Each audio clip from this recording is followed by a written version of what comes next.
नमस्कार, आप सभी का स्वागत है भाग्यम में। मैं हूं पंडित चंद्रशेखर शर्मा। दर्शकों, सबसे पहले हम बात करते हैं आज के दिन के पंचांग की। आज दिनांक है 5 जुलाई सन 2023, विक्रम संवत 2080 चल रहा है। श्रावण मास है, कृष्ण पक्ष है, वर्षा ऋतु है, तिथि द्वितीया है और आज का वार है बुधवार। आज के नक्षत्र की बात करें तो श्रवण नक्षत्र पूरे दिन और रात्रि 2:56 तक है। आगे धनिष्ठा नक्षत्र रहेगा। योग विषकुंभ है और योग की दृष्टि से आज का दिन शुभ नहीं है। तो किसी प्रकार की कोई बिजनेस डील करने वाले थे, रिश्ते की बात चला रहे थे, तो आज आप रुक जाइए। करण गर है सुबह 10:03 तक। आगे वणिज करण रहेगा। सूर्योदय का समय दर्शकों सुबह 5:28 का था और सूर्यास्त का समय शाम 7:22 का है। आज का राहु काल दोपहर 12 से 1:30 बजे के बीच रहेगा। इसे पूरी तरीके से टाल दीजिएगा क्योंकि इसमें कोई शुभ कार्य नहीं करते हैं और लंबी यात्रा पे नहीं निकलना चाहिए। अभिजीत मुहूर्त आज बुधवार होने से मान्य नहीं है। दिन में 2 बार दुष्ट मुहूर्त भी रहेंगे, इन्हें ध्यान से समझिएगा और सूझबूझ से टाल दीजिएगा। ये हैं 11:57 दिन में और 12:53 दोपहर में। आज का दिशा शूल दर्शकों उत्तर दिशा में है, तो पहली कोशिश तो ये करें कि उत्तर दिशा की यात्रा को टाल दें, लेकिन जाना बहुत जरूरी है, अनिवार्य यात्रा है, तो इसका परिहार करके निकले। परिहार बहुत सरल है कि उत्तर की ओर मुख कीजिए, थोड़ा सा मूंग या धनिया खा के पहले 5 कदम पीछे चलिए और जब ये सारी प्रक्रिया आप करें तो भगवान श्री राम या अपने इष्ट का हृदय में ध्यान कीजिए, उनसे प्रार्थना कीजिए कि दिशाशूल की तरफ जा रहा हूं, मेरी रक्षा करना और यात्रा मंगल में बना देना। आप ऐसा करते हैं यानी ये उपाय और प्रार्थना, तो निश्चित रूप से यात्रा बहुत ही सुंदर रहती है और दिशाशूल आपको बिल्कुल भी परेशान नहीं करता। आज का शुभ समय दर्शकों यानी आज के दिन का सदुपयोग करने का जो समय है वो है सुबह 7:30 से लेकर सुबह 8:55, फिर सुबह 10:45 से लेकर दोपहर 12 बजे तक और फिर दोपहर बाद 4 बजे से लेकर शाम 7:15 तक। ये तीनों कालखंड बाकी पूरे दिन की अपेक्षा ज्यादा शुभ है, योग कारक है। तो कोई अच्छे एफर्ट्स करने हैं, आज कुछ अच्छे काम कर रहे हैं तो इन समय का ध्यान रखते हुए करें तो सफलता के चांसेस ज्यादा रहेंगे। आज की चंद्र राशि दर्शकों मकर है, यानी चंद्रमा मकर राशि से गोचर कर रहे हैं, जिससे आज का ये दिन सभी 12 राशियों के लिए कुछ इस प्रकार रहने वाला है। सबसे पहले बात करते हैं मेष राशि की। मेष राशि वालों को अपने सीनियर से मिलेगा समर्थन और कैरियर होगा स्टेबल। वृष राशि वालों को आध्यात्मिक अभिरुचि बहुत अधिक रहेगी और यात्रा के विचार आ सकते हैं। वहीं मिथुन राशि वालों के लिए सावधानी बनाए रखने का दिन है। वाहन इत्यादि ठीक से चलाएं, सावधानी से चलाएं।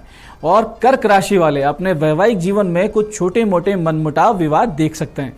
सिंह राशि वालों को शत्रु बाधा परेशान कर सकती है, हालांकि आपका बिगड़ेगा कुछ भी नहीं। और कन्या राशि वाले छात्र छात्राओं को भविष्य को लेकर मिलेगी अच्छी गाइडेंस। और तुला राशि वालों को हृदय से संबंधित समस्या और भावनात्मक पीड़ा हो सकती है, यानी इमोशनल टर्मोइल आपके साथ हो सकता है। वृश्चिक राशि वालों के पराक्रम में प्रभाव में वृद्धि होती हुई दिख रही है। वहीं धनु राशि वाले ध्यान रखें कि आज कोई ऐसी बात आपके मुंह से ना निकल जाए जो सामाजिक प्रतिष्ठा को हानि पहुंचा दे। और मकर राशि वालों को आज आत्मविश्वास की कमी महसूस होगी, लेकिन जीवन साथी का साथ और उसका उपस्थित रहना, सपोर्ट सिस्टम रहना आपको हिम्मत देगा। कुंभ राशि वाले जो मशीनरी या वाहन से जुड़े व्यवसाय में हैं, आज व्यापार में सावधानी रखें। और मीन राशि वाले किसी ठोस व्यापार के बारे में प्लानिंग करेंगे जो उनकी लाइफ को, उनकी इकोनॉमिक फाइनेंशियल कंडीशन को स्टेबल कर देगी। दर्शकों, अब करते हैं आज के दिन की ज्ञान चर्चा, जो आपकी हमारी अंतर्दृष्टि को जागृत करेगी, प्रज्ञा को जागृत करेगी। फिर आगे समझेंगे उन विशेष उपायों को जो जीवन को सुगम, सुरक्षित, सुंदर और सफल बना देते हैं। अंत में करेंगे आज के दिन की ज्योतिष मंत्रणा और समाधान। दर्शकों, भगवान बुद्ध को मध्यम मार्ग का प्रणेता माना जाता है, यानी उन्होंने अतिवाद से किनारा किया और बीच का सरल साधना मार्ग आम जनमानस को दिया। ये उनके स्वयं के साधना काल में घटित घटना का परिणाम था, जब वो भूखे प्यासे तप करके लगभग जर्जर हो चुके शरीर से मरने ही वाले थे, तो एक जल भरने जा रहे कन्या के गीत के स्वर उन्हें सुनाई दिए, जिसके बोल इस प्रकार थे कि वीणा के तार को अधिक खींच देंगे तो वो टूट जाएंगे और ढीले छोड़ देंगे तो उनमें स्वर यानी संगीत उत्पन्न नहीं होगा, इसलिए मध्यमा कसे तो सुंदर संगीत प्राप्त होगा। अब यही जीवन का सूत्र है कि अतिवाद से बचें और बैलेंस बनाए रखें। बुद्ध से लगभग 2500 वर्ष पहले परमात्मा श्री कृष्ण ने यही बात साधना योग के विषय में यूं कही थी कि युक्ताहार विहारस्य युक्त चेष्टस्य कर्मशु युक्त स्वप्नाव बोधस्य योगो भवति दुखा। यानी कि दुखों का अंत करने में सक्षम योग उन्हीं से हो पाता है जो उचित आहार विहार करते हैं, उचित श्रम करते हैं, उचित निद्रा यानी समय पे सोना, समय पे जागना, देह की आवश्यकता के अनुसार, ऋतु के अनुसार भोजन करना। जो एकदम भूखा रहे, जो बिल्कुल ना सोए, उससे भी साधन तत्व नहीं मिलेगा, और जो भोग की अति करे वो भी साधना की सोच ही नहीं सकता। इसलिए मध्यम मार्ग का बहुत बड़ा महत्व है। यही आज की इस ज्ञान चर्चा का सार है। अब बात करते हैं उन विशिष्ट उपायों पर जो आपकी सारी समस्याओं के सरल समाधान कर देते हैं, जिन्हें करके आप अड़चनों को, अपनी असफलता को जीवन में बहुत पीछे छोड़ते हुए सफलता की ओर दृढ़ता से, कॉन्फिडेंस से और बहुत ही तेज गति से अग्रसर होते हैं। सबसे पहले बात करते हैं उनकी जिनका जन्मदिन है। तो जिन जिन लोगों का जन्मदिन है, आज सभी लोग आज भगवान शिव जी पर धतूरे के फल अर्पित करें, गुलाब के फूल, मोगरे के फूल अर्पित करें, और फिर 27 माला श्रीम बीज की जाप करें। यानी शिवालय में बैठकर श्रीम श्रीम श्रीम इस प्रकार से 27 माला का जाप करें। फिर दोपहर बाद 4 बजे किसी गौशाला में उबले हुए मूंग और देसी खांड इनको मिलाकर गौ माता को खिलाकर आएं। तो आने वाला वर्ष बहुत ही सुंदर, बहुत ही योगकारक बीतेगा, ईश्वरीय अनुकंपा के साथ बीतेगा, इसमें कोई भी संदेह नहीं। ऐसे दर्शकों, जिन लोगों की जन्म पत्रिका में बुध पीड़ित है या कम्युनिकेशन स्किल्स, लेखन जिनका अच्छा नहीं है, वाणी में दोष है, अटक अटक के बोलते हैं, या झिझक है, या फिर ऐसा कुछ ना कुछ समस्या बनी रहती है कि आप अपने विचार रखने में सक्षम नहीं है, तो ऐसे सभी जन आज भगवान शिव जी की कृपा से अपना बुध ग्रह जन्म पत्रिका का अनुकूल कर सकते हैं। इसके लिए करना यह है कि आज आप मूंग, हरा वस्त्र, 27 त्रिदल बिल्व पत्र और विजया लेकर शिवालय जाएं। सबसे पहले जल द्वारा स्नान करवाएं शिवलिंग पर, और फिर मूंग विजया अर्पित करें और एक एक करके बिल्व पत्र को अर्पित करते जाएं। और प्रत्येक बिल्व पत्र के साथ 4 बार इस मंत्र का आपको उच्चारण करना है। मंत्र इस प्रकार है, ध्यान से समझिएगा। प्रियंगु कलिका श्यामम रूपेण प्रतिमम बुधम सौम्यम सौम्य गुणोपेतम बुधम तम प्रणमाम्यहम। अब इस मंत्र को फिर से समझते हैं। प्रियंगु कलिका श्यामम रूपेण प्रतिमम बुधम सौम्यम सौम्य गुणोपेतम बुधम तम प्रणमाम्यहम। इस प्रकार से आपको इसको जप करना है और फिर ये बिल्वपत्र शिव जी पर अर्पित करना है। इस प्रकार से 27 बार आप करेंगे इनको, और फिर भगवती को यानी माता पार्वती को हरा वस्त्र अर्पित करें, भोग प्रसाद धूप दीप से उनकी पूजन करें, और 27 माला आप वहां मंदिर में बैठकर इस विशेष मंत्र की करें। मंत्र है ओम बम बुद्धाय नमः, ओम बम बुधाय नमः। इस प्रकार से आपको 27 माला का जाप करना है। आज ही के दिन से आपको बुद्धि, ज्ञान, शिक्षा में लाभ मिलेगा। चर्म रोगों में, दांतों से संबंधित समस्याओं में, नाक कान के रोगों में आपको आराम आएगा। यानी कुल मिला के आपकी जन्म पत्रिका के जो बुध ग्रह हैं वो बिल्कुल बैलेंस हो जाएंगे, उनके आपको अच्छे परिणाम मिलने लगेंगे, दुष्परिणामों से आपको मुक्ति मिल जाएगी।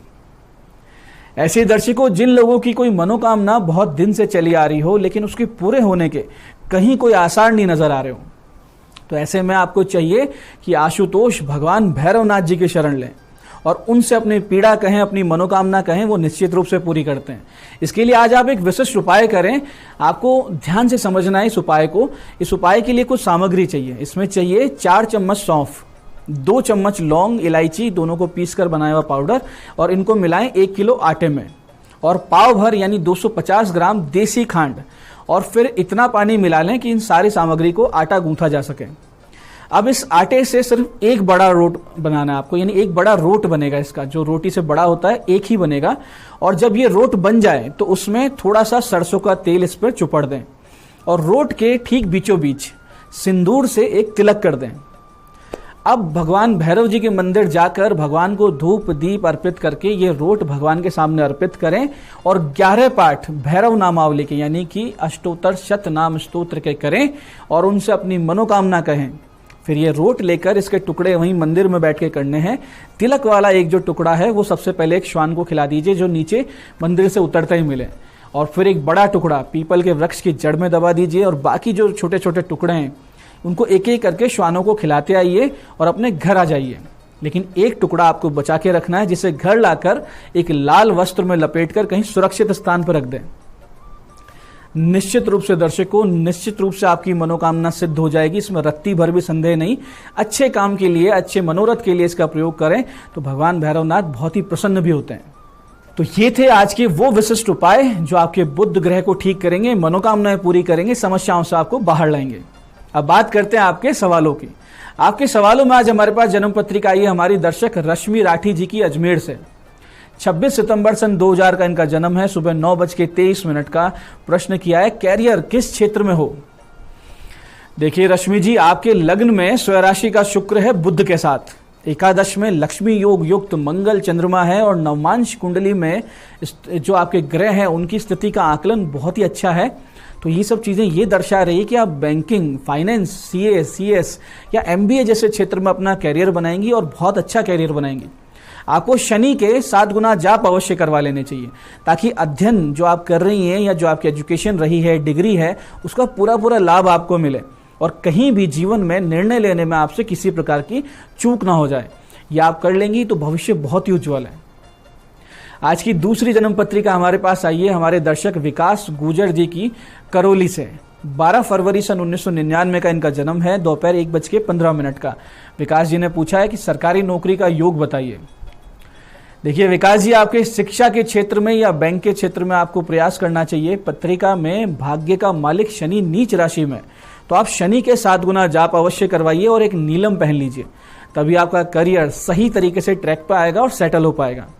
इसके अलावा आपको सूर्य केतु का ग्रहण दोष का शांति भी करवा लेनी चाहिए, वरना आपकी जो नौकरी लगेगी उसमें अनावश्यक विलंब भी होंगे और नौकरी लगने के बाद किसी भी प्रकार की विभागीय जांच में आप फंस सकते हैं। नवंबर सन 2023 के बाद से आपकी नौकरी लगने के प्रबल योग शुरू हो जाएंगे जो सितंबर 2024 तक चलेंगे। तो आप अच्छे से मन लगा के मेहनत कीजिए, साल भर के अंदर आपकी जॉब लग जाएगी। तो दर्शकों, ये था आज का पंचांग, आज के विशिष्ट उपाय और ज्ञान चर्चा। मैं पंडित चंद्रशेखर शर्मा ये आशा करता हूं कि बताए उपायों को सही विधि से करके, सटीक समय पे करके और अटूट श्रद्धा से करके आप पूरा लाभ उठाएंगे और जो ज्ञान चर्चा, जो सत्संग हमने किया उसे अपने जीवन में उतारेंगे, जिससे धीरे धीरे आपका जीवन शिवमय, सत्यमय और आनंदमय होता जाएगा। मैं महादेव से प्रार्थना करता हूं कि जब आप हमारे बताए उपाय करें तो आपके कष्टों का निवारण हो और आपकी मनोकामना पूर्ति अवश्य हो। साथ ही एक निवेदन है कि श्रावण मास में वृक्षारोपण अधिक से अधिक संख्या में आप अवश्य कीजिए। इसे चाहे हमारे द्वारा बताए जाने वाले उपायों की दक्षिणा समझ लीजिए, लेकिन साक्षात प्रकट प्रकृति भगवती की सेवा अवश्य कीजिए। आप कार्यक्रम में बने रहने के लिए बहुत बहुत साधुवाद। भगवती आप सबका कल्याण करे। जय आदिशक्ति।